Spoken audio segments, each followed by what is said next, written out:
하나님은 모든 것을 아시는 분이십니다. 모든 행위를 다 아시는 분이다라고 시편 139편에서 기록을 해주고 있습니다. 어떤 사람이 누구를 만나고 무슨 말을 하는지, 또 다른 사람을 비판하고 정죄하는지, 전도하는지, 또 언제 어디서 무엇을 했는지, 이러한 모든 것을 다 아시는 분이다. 그때 우리 사람의 수준으로서 그냥 안다고 하는 차원이 아니라 하나님의 그 아심에 대해서 이 지식은 너무너무 경이롭다, 놀랍다, 그렇게 성경은 표현을 하고 있습니다. 시편 139편 6절 말씀이에요. 이 지식이 내게 너무 기이하니 높아서 내가 능히 미치지 못하나이다. 여러분, 하나님께서 사람을 지으실 때 그 내장을 다 지으셨잖아요. 뼈대가 연결되게 하고 또 살이 붙고 가죽이 펴지게 하고 그 모든 과정, 그 태아로서 있는 그 모든 동안에 하나님이 그 구체적으로 지으시는 그런 내용을 성경은 표현하면서 그것을 하나님이 다 아신다고 표현하는 거예요. 그러면서 이 사람이 세상에 태어나서 어디 가서 무엇을 하고 누구와 만나고 뭐 어떤 말을 하고 또 누구에게 전도하고 뭐 이런 것까지도 다 하신다는 거예요. 그거에 대해서 경이롭다, 막 기묘하다 그렇게 표현할 정도로 성령의 감동을 받아서 지금 이 내용을 기록한 거예요. 그게 너무너무 놀랍다는 거예요. 요한복음 1장 45절 46절에 보면 빌립이 누구를 찾아갔고 무슨 일을 했고 이런 걸 다 하나님은 아신다는 거예요. 그가 전도를 했는지 비방을 했는지 뭐 그런 걸 다 아신다는 거예요. 나다나엘이 언제 어디서 무엇을 했는지, 공부했는지 잠을 잤는지 뭐 그런 것까지 다 아신다는 거예요. 그런 것들을 통해서 하나님이 아신다는 것, 하나님이 여러분을 아신다는 것에 대해서는 엄청 놀라운, 지금 감기 바이러스가 들어가 있는지 아니면 몸속에 지금 뭐가 이렇게 아주 중요한 일들이 일어나는지 하나님은 그걸 다 아신다는 거예요. 여러분, 하나님이 여러분을 아는 것에 대해서 이 시편 기자는 그걸 깨달으면서 너무너무 놀랍다는 것을 지금 표현을 하고 있는 거예요. 6절에 이 지식이 내게 너무 기이하다, 기묘하다, 그런 표현이에요. 너무너무 높아서 내가 능히 미치지 못한다, 그렇게 표현을 하고 있습니다. 이 기묘하다라고 하는 표현이 이제 사사기 13장 18절의 표현이 되고 있어요. 그러니 하나님이 아시는 것만큼 사람은 능히 알 수가 없다는 거예요. 그런 구체적인 내용을 시편 139편에서 기록을 하고 있는데요. 하나님은요, 우리가 행하는 그 모든 것들을 다 기록해 놓으신다고 성경 말합니다. 여러분이 어려서부터 부모님 말씀 안 듣던 거 다 기록해 놓고, 여러분이 커가면서 다른 친구들과의 관계에서 모든 것, 어디 가서 무슨 일을 하고 뭐 이런 걸 다 기록한다는 거예요. 그것이 시편 139편 16절에 표현되어 있어요. 내 형질이 이루어지기 전에 주의 눈이 보셨으며 나를 위하여 정한 날이 하루도 되기 전에 주의 책에 다 기록되었나이다. 그러니 여러분은 건강상 태어나면서부터 어디가 약하고 이런 것까지도 하나님 다 기록해 놓으시고 그렇게 정확하게 알고 계신다는 것을 표현했습니다. 그리고 요한계시록 20장 12절에서는 이와 같은 기록에 의하여서 하나님이 심판하신다라고 말하고 있어요. 정말 놀라웠게 우리에 대해서 자세하게 아시는 그 하나님, 그 다 기록해 놓으신 근거에 의해서 우리들을 심판하신다, 그렇게 요한계시록 20장 12절은 기록해 두고 있습니다. 그러니 아무도 숨길 수 없기에, 그래서 인생으로 사는 사람은 누구나 다 하나님 앞에서 무서움과 두려움을 가지게 됩니다. 디모데전서 5장 24절 25절에서는 어떤 사람들의 죄는 밝히 드러나 먼저 심판에 나아가고 어떤 사람들의 죄는 그 뒤를 따르나니 이와 같이 선행도 밝히 드러나고 그렇지 아니한 것도 숨길 수 없느니라. 우리가 사람 앞에 들키지 않았다고 해서 숨겨졌다고 해가지고 와 성공했다, 와 그 기쁨을 누리는 것은 정말 어리석은 거예요. 오히려 책망을 받고 드러남으로 인해서 깨끗게 되는 삶으로 자유함을 누리는 것이 복된 것이죠. 여러분, 여러분이 육신을 가지고 사람으로 살아가는 동안에 모든 것을 할 수 있습니다. 여러분이 하고 싶은 대로 할 수 있단 말이에요. 그런데 모든 것이 다 여러분에게 유익한 것은 아니다라는 거예요. 여러분이 선택하고 행하는 그것이 여러분 영혼에 또 여러분이 사는 동안에 다 유익한 것만은 아니다. 그러면서 고린도전서 6장 12절에서 20절에 그런 내용을 쭉 기록하면서 우리가 육신으로 사는 것은 자기를 위한 것이 아니라 주님을 위한 것이다 라고 기록을 하고 있어요. 주님을 위한 것이기에 우리가 육신에 있는 동안에 성령을 받아야 하고 육신에 있는 동안에 하나님의 영광을 드러내야 된다, 그렇게 기록을 하고 있습니다. 여러분, 우리 육신에 있는 동안에 하나님의 성령을 받을 수 있고 그 성령의 역사하심을 따라 하나님의 영광을 드러낼 수 있다는 거예요. 오늘 본문은 목사님들은 주로 이 본문을 갖고 설교를 안 하고 싶어 할 거예요. 제 생각이 그래요. 그런데 오늘 본문은 너무너무 충격적인 이야기다라는 것을 11절에서 확인을 해주고 있어요. 이 본문에 대한 내용을 들을 때 이 두기가 울린다는 표현, 그건 너무너무 아주 충격적인 소리를 듣는 것이다 라는 의미예요. 하루아침에 이루어질 일, 그러니 하루 동안에 엘리 제사장 가문에 일어나는 그 심판에 대한 이야기를 성경이 확인을 해줍니다. 12절에 보면, 그리고 사무엘상 4장 1절에서 22절까지 이 내용을 보면 이제 그 과정이 어떻게 이루어졌는가, 그 엘리 제사장 가정에 대한 심판이 어떻게 이루어졌는가를 아주 자세하게 다루고 있어요. 그 블레셋은 어디냐 하면 우리나라 지도로 이스라엘 지도를 비유한다면 저 목포 지역 그 쭉 있는 곳이 이제 블레셋 지역이에요. 그 블레셋이 이제 이렇게 쳐들어와서 이제 저기 충북 옥천쯤 되는 데에서 이제 전쟁을 하는 거야. 그 밑에서 올라오고 이제 저 위에서, 예루살렘은 위치가 어디쯤 되냐면 대구쯤 됩니다. 이스라엘 지도를 할 때에 예루살렘의 위치는 대구쯤 되고 블레셋은 저 이제 목포 지역이란 말이에요. 그래서 이제 쭉 올라와서 전쟁을 하는데 아브라함 때의 세겜 지역, 여기까지 하나님이 도우셨다, 그렇게 하는 그 에베네셀 지역과 이제 이렇게 충돌하는 지역이 바로 충북, 영동 그쪽 위치쯤 된단 말이에요. 거기에서 전쟁이 일어난 거예요. 그러니 예루살렘 뭐 이런 단어들은 이 당시에는 없었어요. 그러나 이제 그걸 합쳐서 이렇게 볼 때 위치적으로는 그런 위치에서 지금 전쟁을 하는 거예요. 그래서 블레셋의 이제 그 경계 지역과 이스라엘의 경계 지역에서 이제 이렇게 싸움이 일어나게 된 거예요. 그런데 그 싸움에 나가서 이스라엘 백성들의 군인들이 4,000명이 죽었어요. 4,000명이 죽자 와, 이거 안 되겠다, 실로에 있는 하나님의 법궤를 좀 여기에 모셔오자, 하나님이 와야 되겠다. 그렇게 해서 실로에 있는 하나님의 법궤를 이렇게 가지고 왔어요. 그러니 그 법궤가 들어올 때 이스라엘 진영에서는 막 하나님이 이제 우리에게 오셨다 이래가지고 막 이제 환호하는 그런 소리가 들리는 거예요.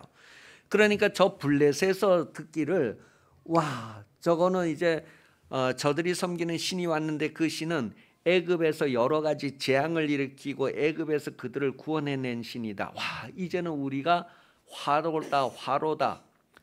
막 그러면서 막 이제 막 두려워하고 떨고 있는 그런 모습이에요. 그런데 실제로 전쟁을 하고 나서 전쟁을 마치고 보니까 뭐예요? 이스라엘이 대패하고 법궤도 빼앗기게 되고 제사장도 다 죽고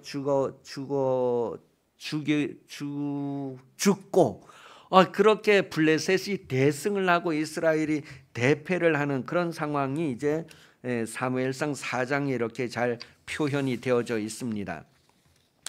자, 엘리 제사장은요, 여호수아 이래로, 그 여호수아가 가나안 땅을 점령하고 다 이제 분배해 줬잖아요. 그 여호수아 이래로 이제 그 하나님의 법궤가 어디에 있었느냐 하면 실로라는 곳에 있었단 말이에요. 실로라는 곳에 이제 하나님의 법궤를 모시고 있었어요. 그런데 이 엘리는 하나님의 법궤가 있는 그 실로에서 목회를 하는데 40년 동안 목회를 했어요.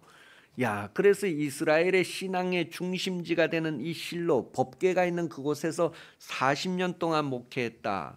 그곳에 청빙을 받아 목회를 할 정도의 제사장이라면 어땠을까요? 아주 신실하고 정말 의롭고 그런 분이었겠죠. 그렇게 시작을 해서 40년 동안 목회를 하던 곳이에요. 그런데 처음에는 이렇게 신실하고 의롭고 그렇게 해서 인정을 받아서 이 실로의 초빙이 되고 40년 동안 목회를 했는데 나중에 가서는 어떻게 변했는가를 또한 성경이 이렇게 표현을 해주고 있어요. 그래서 나중에 그 사무엘상 3장 1절에 보면 이 엘리의 나중의 모습에 대한 표현을 이렇게 보여주는데 하나님의 말씀이 드물었다. 하나님의 말씀이 나타나는 것이 너무 드물었다. 그런 표현이에요. 그리고 이 막 엘리의 눈이 캄캄해졌다는 표현을 통해서 이제는 뭐 그동안 밝히 보고 막 총명하고 이러던 것들이 다 어두워진 상태. 그 빛이 없는 그런 캄캄한 상태. 그리고 이제 그 아까 우리 읽었던 말씀에도 나오지만 성전 문이 닫혀져 있는 그런 상태. 그런 시대의 모습을 표현해요. 그래서 이제 그 어린 사무엘이 성전에서 자라면서 어린 사무엘이 뭐 성전 문을 열고 이제 그 엘리 제사장 집안에 이루어질 심판에 대한 얘기를 감히 막 하지 못하고 막 이러는 모습 표현할 때 그 사무엘이 성전 문을 열었다는 그런 표현들이 나와요. 자, 이렇게 그 엘리 제사장과 그 삶을 보면 처음에는 하나님 앞에 신실하고 의롭고 그래서 인정받아서 40년 동안 그 법궤가 있는 중요한 교회에서 목회를 했는데 나중에 말로에 가면서 어떻게 변했는가를 이제 사무엘상 3장 1절을 통해서 우리에게 보여주고 있어요. 그리고 사무엘상 4장 13절을 통해서도 확인을 해주는 거예요.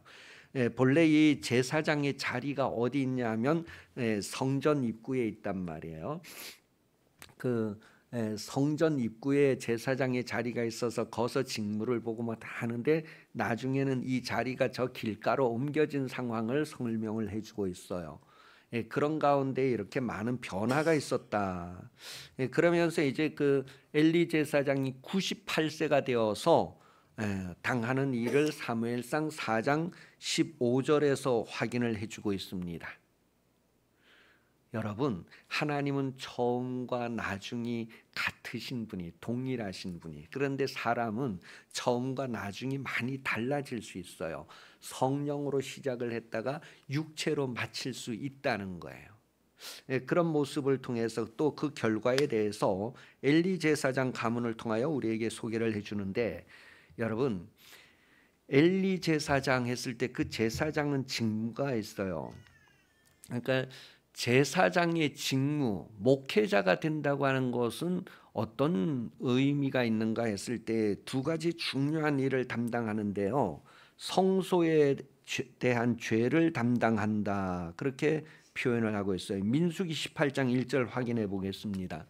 시작.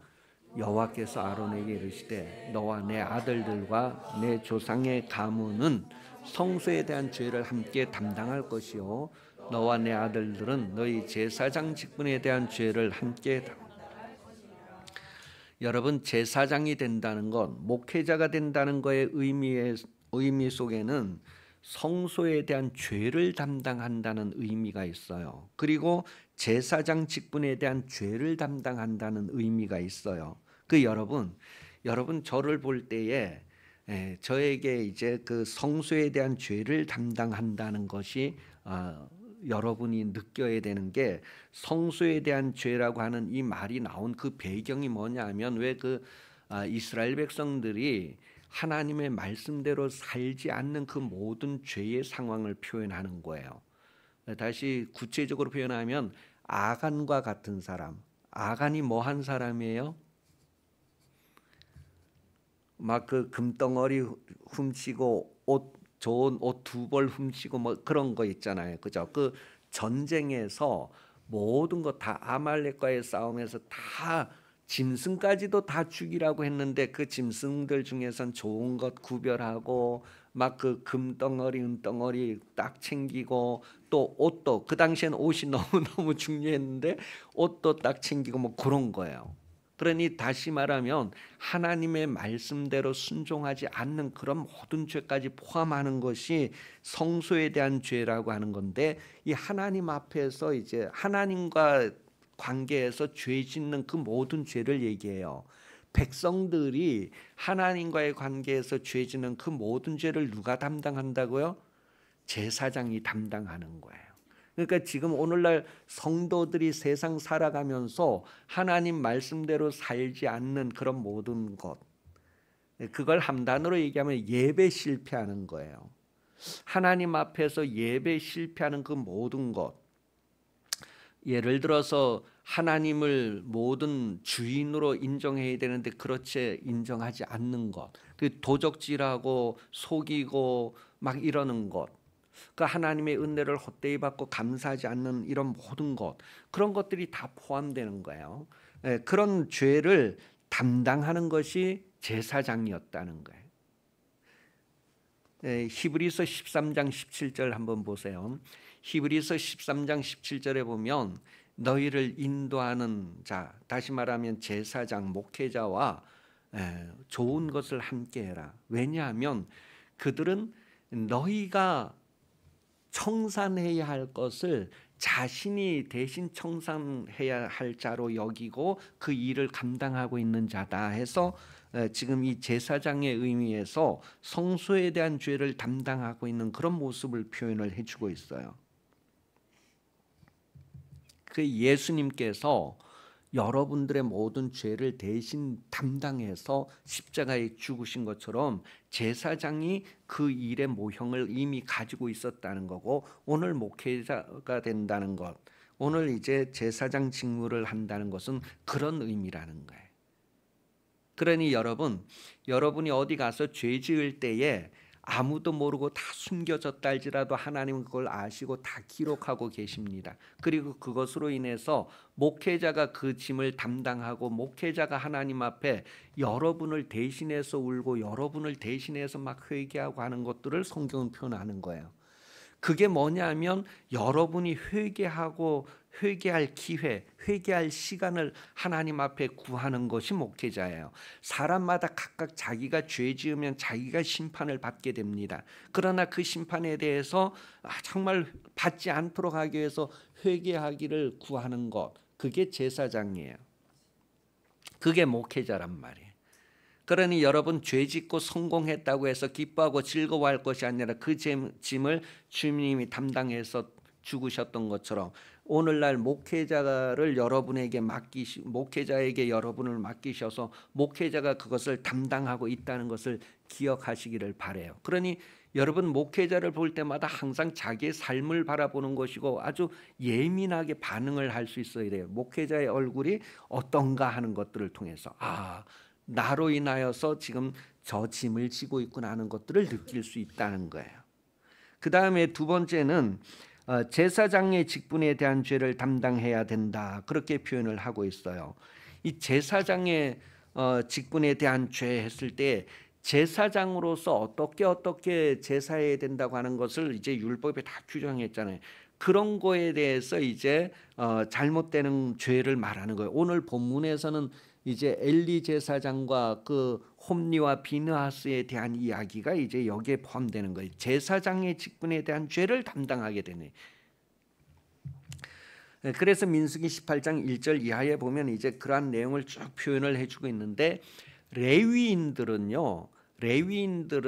제사장의 그 직무를 잘 감당할 수 있도록 돕는 역할을, 그래서 도와서 함께 그 제사장의 역할을 잘 감당하게 하는 직분을 얘기해요.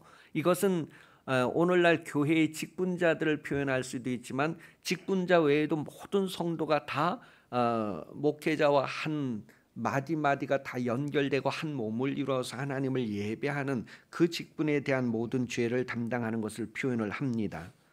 그리고 여러 가지 또 직분에 대한 이야기를 성경은 민수기 18장 5절, 역대상 23장 32절 이런 데 보면 그 직분에 대해서 또 구체적으로 표현한 게 있어요. 회막에 대한 직분, 성소에 대한 직분, 아론 자손에 대한 직분, 뭐 그런 것들을 구체적으로 구별하고 있단 말이에요. 또 여기에 특별히 이렇게 누구의 직분이다 구별하지는 않았지만, 성경을 통하여 아는 사람들만 아는 직분이 뭐냐 하면 아버지의 직분도 있다는 거예요.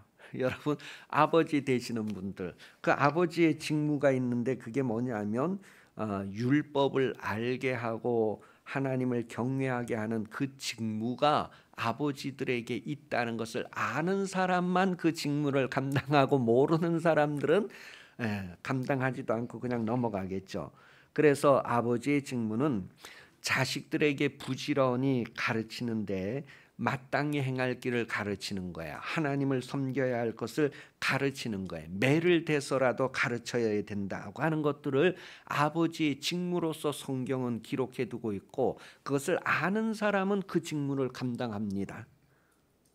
엘리는 이 대제사장이면서도 물론 이제 성경 전체적으로 이렇게 보면 엘리가 이렇게 처음 시작했던 거하고 마지막하고 이렇게 쭉 변해가는 모습을 기록하면서도 그 중에 특별히 아버지의 직무를 어떻게 소홀히 했는가를 보여주고 있어요.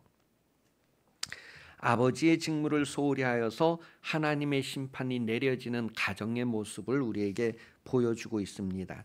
엘리의 자녀들에 대한 죄악도 사무엘상은 다 기록을 하고 있는데 1절부터 쭉 읽어가면서 2절, 3절, 4절, 2장, 3장, 4장 쭉 이어가면서 엘리 제사장의 그 모습들을 쭉, 그 홈리와 비느하스가 어떤 모습을 보이는가 하는 것들을 쭉 기록하고 있어요.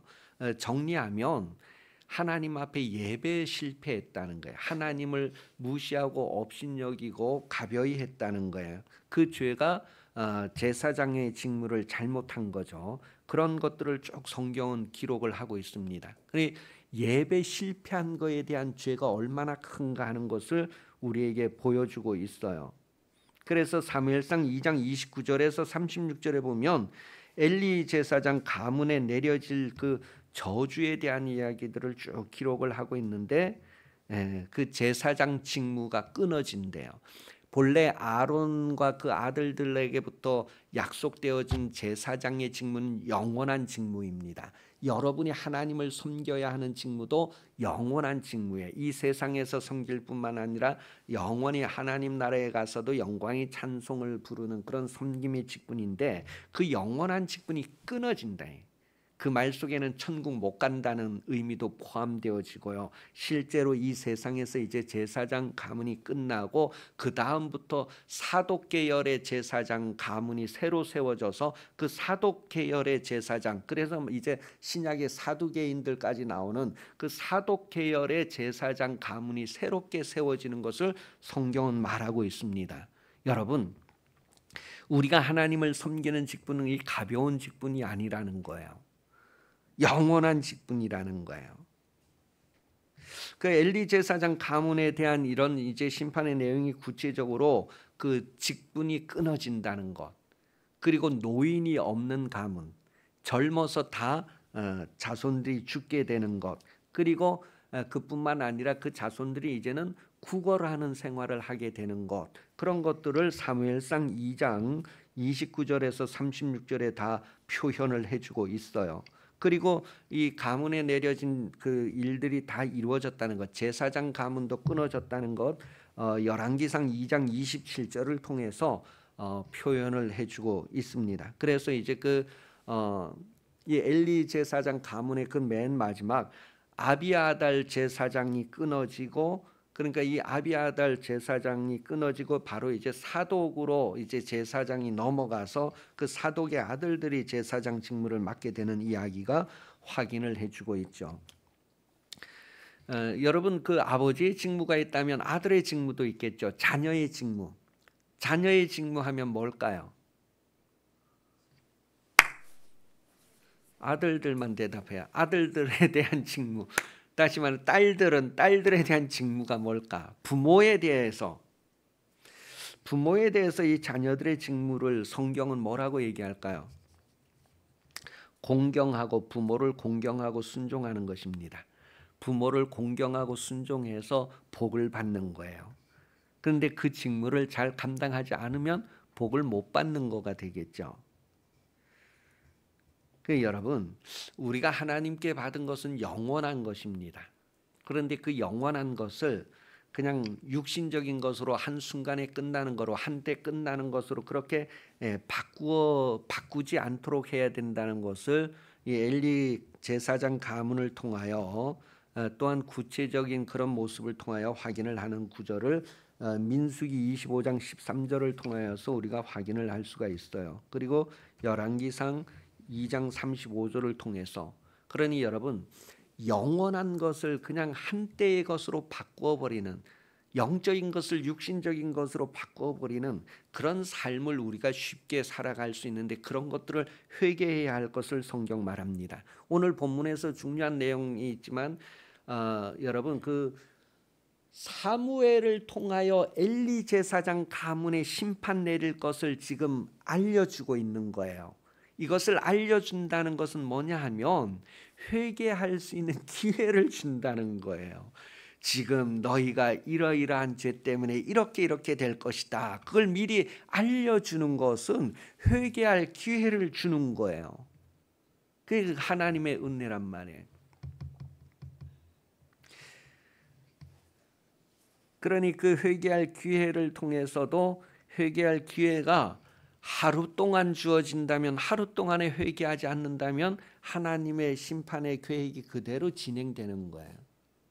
그 엘리 제사장 가문에서는 그 기회를 활용하지 못했다는 것을 오늘 보여주고요.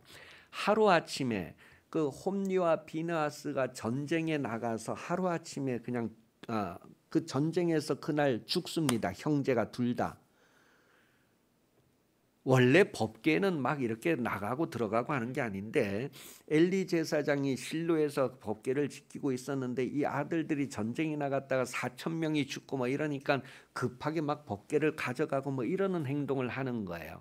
본래 하나님의 말씀대로 나갈 때 정상적으로는 처음부터 아예 하나님을 앞세워서 나가던가 뭐 이런 절차가 있는데, 그렇게 안 하고 그냥 가서 싸우다가 막 일이 터지니까 이제 다시 법궤 가지고 뭐 이러는 상황인데, 그래서 법궤도 빼앗기고 뭐 이런 일들이 벌어지잖아요. 그렇게 처음부터 이제 어떻게 이게 잘못됐는가 하는 것을 성경은 우리에게 다 확인을 해주고 있어요. 그래서 하나님께서 회개할 기회를 주셨는데 그 회개할 기회가 엘리 제사장에는 하루밖에 안 남았던 거예요. 그런데 이 하루 동안에 전쟁에 나갔던 그 홈리와 비느하스가 죽었어요. 그 죽게 된 원인은 예배 실패 때문에 죽은 걸 성경 다 기록하고 있죠. 그 다음에 이제 그 아들이 죽었다고 하고 이스라엘이 패배했다고 하는 전쟁 소문을 이 엘리 제사장이 길가에 의자를 놓고 앉아서 그 소식을 기다리다가 그 소식을 듣고 넘어지면서 목이 부러져서 죽었다. 그런 내용을 표현하고 있어요. 그리고 좀 시간이 지나서 이제 임신했던 며느리가 또 그 시아버지 돌아가시고 뭐 남편들 돌아갔다 뭐 이런 걸 들으면서 임신하고 있던 그 며느리가 또 죽고 막 그러면서 이제 그 집안에 노인이 없어지고 젊어서 다 죽게 되고 하는 그런 일들이 그대로 이루어지는 것을 오늘 성경, 여러분 회개할 기회가 얼마나 남았을 것 같습니까? 하나님은 여러분이 말하고 행동하는 것 어디 가서 누구 앉고 죄인의 길에 선 것들 다 앉고 오만한 자리에 앉은 거 다 알고 계시고 그거 다 기록하고 계시는데 기록된 대로 심판하신다는 거예요. 근데 그 기회가 회개할 기회가 하루 남았다면 엘리 제사장 가문에 일어나는 이런 일들을 통해서 우리에게 알게 하시는 것에 대해서 내가 오늘 해결하지 않는다면 내일이 올 수 있을까? 하나님은 여러분에게 회개의 기회를 주시는 분이십니다. 목회자에게도 회개의 기회를 주시는데 여러분이 이러한 내용을 읽으면서 목회자를 위해서 기도할 때 뭘 기도해야 될까요? 목회자를 위해서 기도할 때에 기도의 제목들이 나오게 되겠죠.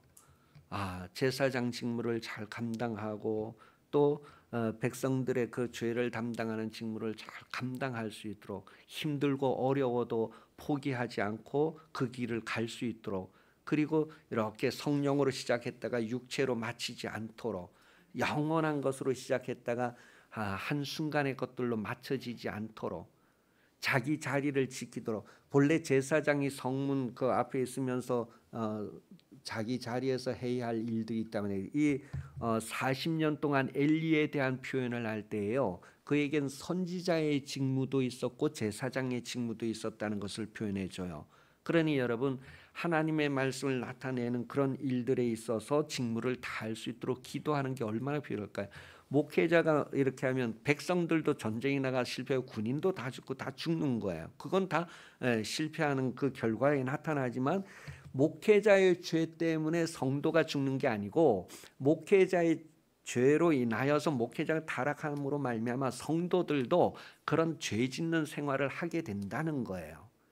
지금 엘리의 문제가 자식들의 문제하고 각각으로 나타나기 때문에 각각 죽는 거예요. 엘리 제사장이 죽는 것 아들의 죄 때문에 죽는 게 아니고 자기 죄 때문에 죽는 거고, 아들들이 죽는 것도 다 아버지 죄 때문에 죽는 것이 아니라 자기 죄 때문에 죽는 거예요. 그러니 여러분, 목회자가 여러분에게 죄 짓는 거 빨리 회개하라고 막 이렇게 깨우치고 할 때 회개하지 않으면 뭐예요? 그냥 여러분은 여러분의 죄 때문에, 목회자는 그것을 경고의 나팔을 불었으면, 파수꾼의 역할을 했으면 그 핏값을 너희에게서 찾지 않지만, 너희가 졸면서 파수꾼의 역할을 안 했다 그러면 그들이 죽는 핏값을 너희에게서도 찾겠다, 그런 것을 성경 말하고 있어요.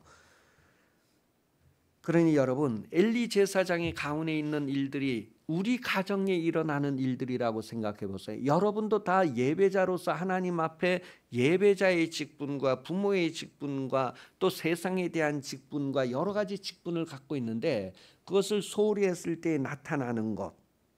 그러니 여러분, 기도할 때 목회자를 위해서 기도하거나 또 여러분 자신을 위해서 기도할 때 어떤 기도 제목들을 기도해야 할 것인가, 그런 것들을 알게 되겠죠. 성경은 우리에게 중요한 것 표현해 주는데, 오늘 사무엘을 통하여서 우리에게 표현해 주는 것, 오늘 본문에 나오진 않지만 사무엘상 1장 내용에 보면 사무엘은요, 하나님의 음성 듣는 것을 엘리 제사장으로부터 이렇게 교육을 받습니다. 사무엘아 사무엘아 부를 때에 3번이나 이제 그런 일들이 일어나고, 이제 엘리 제사장이 가르칠 때 다음에는 이렇게 해라 그랬어요. 그러니까 여러분, 하나님의 말씀에 주의 종이 듣겠습니다 말씀하시옵소서, 신실하게 진실하게 그런 삶을 회복하시기를 예수님 이름으로 축복합니다. 무슨 말씀을 하시든지 하나님의 말씀으로 듣고 그 말씀을 행하는 그런 삶이 되시기를 바랍니다. 사무엘상에 보면 기도하는 한나 이야기 나오잖아요. 그 한나가 엘리의 말을 들을 때, 엘리 제사장의 말을 들을 때에 사람의 말로 듣지 아니하고 하나님의 말씀으로 들었어요. 그랬더니 하나님의 응답이 이루어졌다는 것을 성경 말합니다. 그가 막 중얼중얼 기도할 때, 아이고 이 술 먹고 교회 와서 이렇게 중얼거리고 있다고 막 이렇게 볼 수 있는, 그렇게 판단하는 엘리 제사장이었어요. 그런데 이 한나가 내가 그런 게 아니고 내가 정말 이런 사정이 있어서 기도하는 겁니다. 그러니 엘리 제사장이 뭐라 그래요? 너가 기도하는 것을 하나님께서 이루어 주실 것이다, 그렇게 축복을 했어요. 그런데 그때에 이 한나가 아이고 기도하는 것하고 술 먹은 것도 제대로 구분하지 못하는 목사님이 하는 말에 대해서 무시하고 뭐 이런 게 아니고 그 사람을 통해서 하나님이 나에게 말씀하시는 것으로 받아들였다는 거예요. 여러분, 어린 아이를 통해서도 하나님은 말씀하시는 분인데, 여러분 만물을 통해서 하나님 말씀하시는 분인데, 그런 말씀을 들으면서 여러분의 기회가 하루가 남았을지 아니면 오후 한 때가 남았을지 몰라요. 그러니 늘 여러분들의 마음을 새롭게 하고 주여 말씀하시옵소서 듣겠습니다. 신실하게 진실하게 하나님의 말씀의 길을 걸어가는 그런 삶을 빨리 회복하시고 하나님 앞에 정말 칭찬받을 수 있는 인생으로 그렇게 돌이키면서 여러분 가정에 영원한 복을 예비하신 그 복을 그대로 이루는, 그래서 영원히 하나님을 예배하는 그런 가문을 성공시키는 그런 삶이 되시기를 예수님 이름으로 축복합니다. 기도하겠습니다. 좋으신 하나님 아버지, 우리가 좋은 것을 좋은 것으로 알게 하여 주옵소서. 무엇보다도 하나님을 아는 지식을 가지게 하시고 하나님을 알고 예배하고 섬기는 생활이 되게 하옵소서. 홈리와 비느하스는 하나님을 알지 못하였다고 우리에게 확인을 해줍니다. 제사장으로 있으면서도 하나님을 알지 못하였기 때문에 예배를 경히 여기고 무시했던 것입니다. 하나님, 우리와 우리 자손들은 하나님을 알고 경외하는 삶을 살게 하여 주시옵소서.